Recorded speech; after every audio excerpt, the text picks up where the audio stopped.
we're here. Jay has graciously agreed to let us do this podcast style episode of the first Move Miami Portal Title Answers collab. Thank you again for joining me on this first of its kind.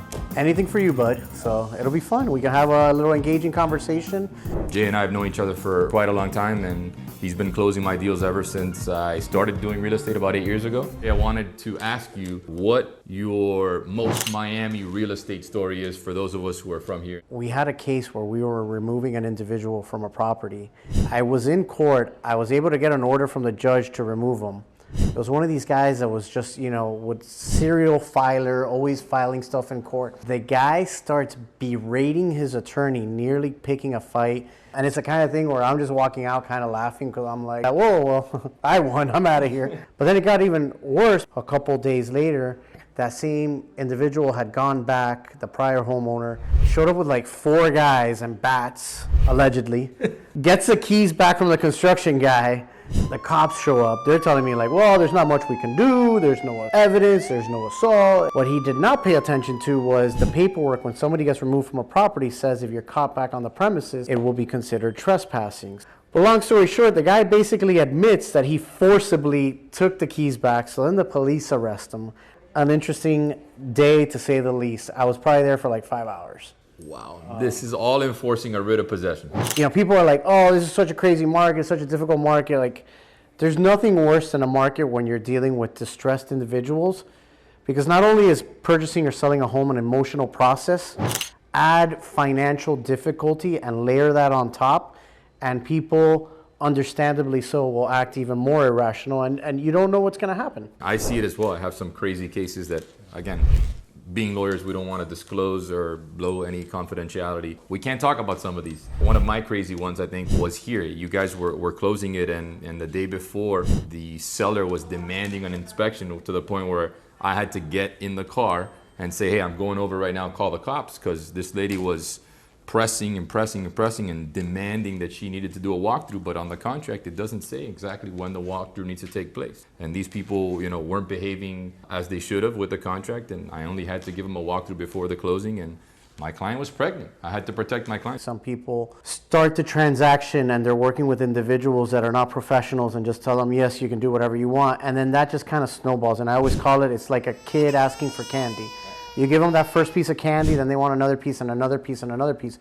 And the same thing happens in real estate. They get to the end of the transaction and they're just bullying people. That's why sometimes my negotiation strategy will just be to just say no. It may seem like a simple request, but if it seems like the kind of individual that will abuse it, and where does it stop? And then that's where you end up. You end up on closing day and it's World War III. Well, how can we better the profession? And I think making the entrance exam harder and making the barriers to entry a much more difficult thing, you'll get a better quality of individuals conducting business with us. I sit on our local board and I get to be privy to a lot of meetings. Elevating our agents, right? That's a multi-part issue. Raising the requirements of the exam is one. A lot of it just comes down to education and experience. The reality is if you don't have the required experience, a lot of them just unfortunately don't get to have that level of experience of working on multiple transactions. So I'm going to throw one at you now. Now that you get to be in the broker chair and you're experiencing that, what would you say new agents need to be focusing on if they want to grow their business and if they want to be successful in real estate? Because as I'm sure you know, 85% of agents are out of the business in 5 years. I think providing valuable benefit to your clients and giving them and educating them in a way that provides value is got to be the most important thing. Probably if you're new as well, establishing a niche or farming an area I think can be helpful as well. Creating content, it's free to create content. So if you're out there creating content and providing value, it's something I think the two of us have realized over the past couple of years. And the two of us, in the way that we started our businesses as professionals and backing our way into real estate, I started on the defense side, defending professionals. And so a lot of my book of business came from those professionals I was already defending. So creating that network is important as well, wherever you go. And I think those are, the 3 keys to helping a young agent become successful and grow over time. The most important thing, and I'm amazed now that we have it, is just something as simple as the simplest CRM that you can sign up for, right? Because where do you keep track of that network? I think everybody wants to be a jack of all trades. Like I always tell people, if you go on a listing appointment and we're going to be the other agent that seller is interviewing, how are you going to beat us? How are you going to do that? How are you going to beat numerous years of experience, able to attack it from all angles?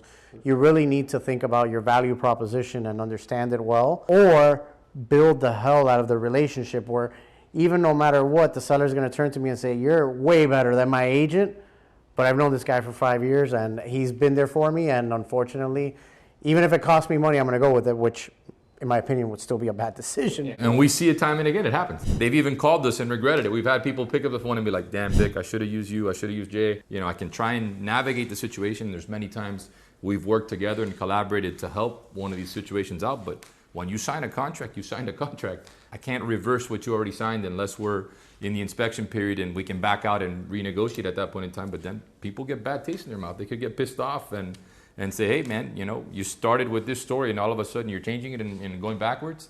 That's not a person I want to be doing business with, and I'm sure you don't either. They think that we have the ability to wave a magic wand and make it all go away. And half the time I'll be like, look, it's unfortunate. You're losing 30, 40, 50, $100,000. I get it. Nothing I can do for you now, you know? Call us before the problem happens is one of the things I could recommend to most people out there. And use someone who's got experience. We didn't get these gray hairs by now being involved with many deals. I promise you, I didn't have this many when I started. I actually lost all my hair.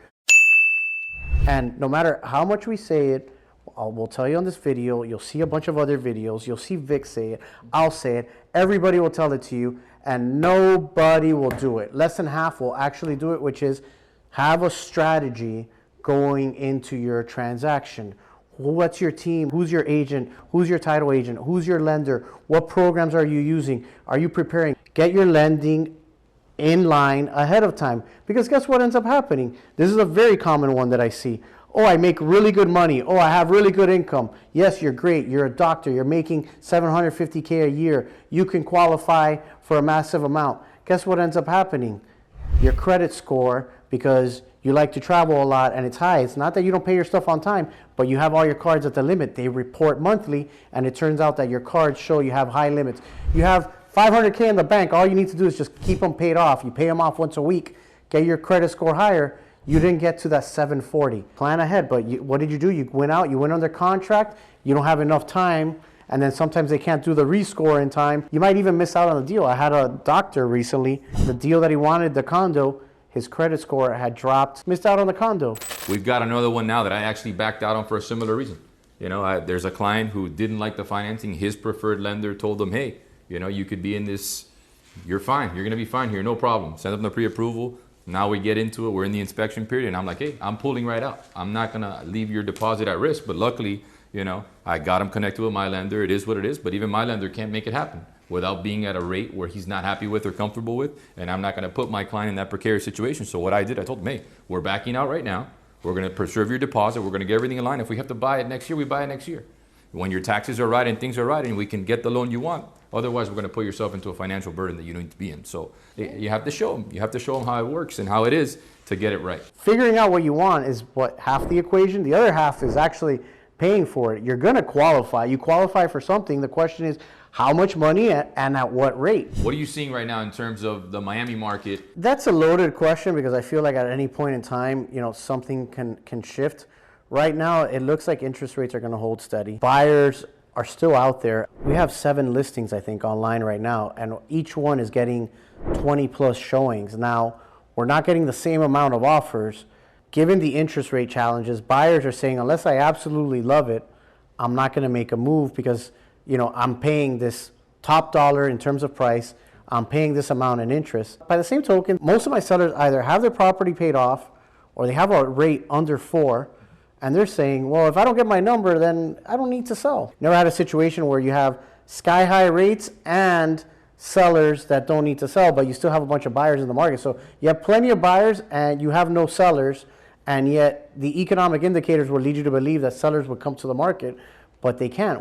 The rates went up too fast. Yeah, it's not happening. We're not having people move. I don't have as many listings at this point. I probably got 1 or 2. The ones I have turn over very fast. We price them in a way that they're going to sell or they're going to rent, and and they move. I've got 3 under contract now. They're buyers. It's definitely a tough market. I think less and less deals are happening this year. I think, as rates slowly come down, we may see more people decide to sell if they're able to get into something they want. We're not seeing a lot of those upgrades. They'd rather fix their house and do an addition than it is to, sell out and lose the rate and get into another one. They're paying, more for more house. They're not getting as much house, I'd say, for the bang for their buck that they have.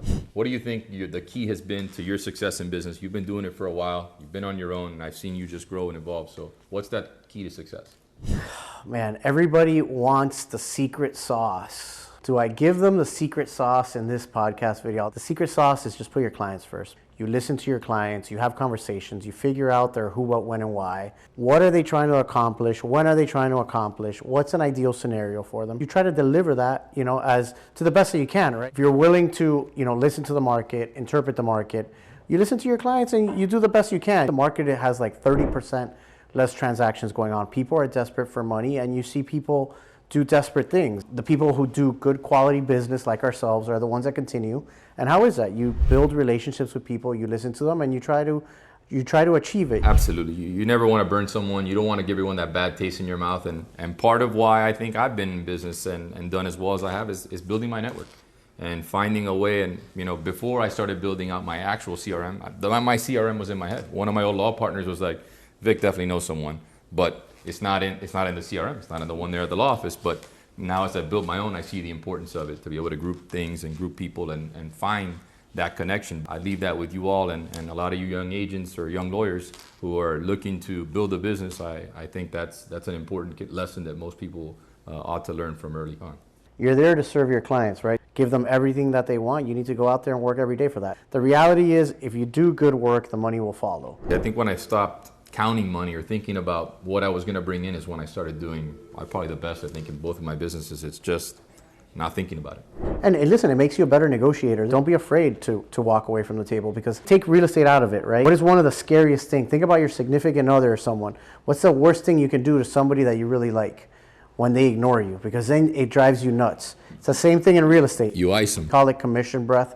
To not have that commission breath is very important. John, I want to thank you for joining this first ever podcast of its kind on the Move Miami channel. Like and subscribe. He's doing a great job putting on videos. And for us, obviously, we run Title Answer. We do all your closing needs. That'll be linked down below. Please, down at the bottom, if there's any topics that are important, let Victor know, myself too, because I'm also producing content. We can talk endlessly, but what's important to you? I will say Vic is probably one of the most well-connected guys that you will meet in town. This guy is everywhere. He knows all the restaurateurs. He's got the boating. He's out there meeting people all the time. He even has connections at 11, but I'll let him discuss that. Who else to bring on than a good friend who actually provides a lot of value? I like a lot of his content. I've seen their content evolve, and if you could really help us out, is to let us know what you want to see more of. So I'll leave you guys all with that. Thanks, Jake.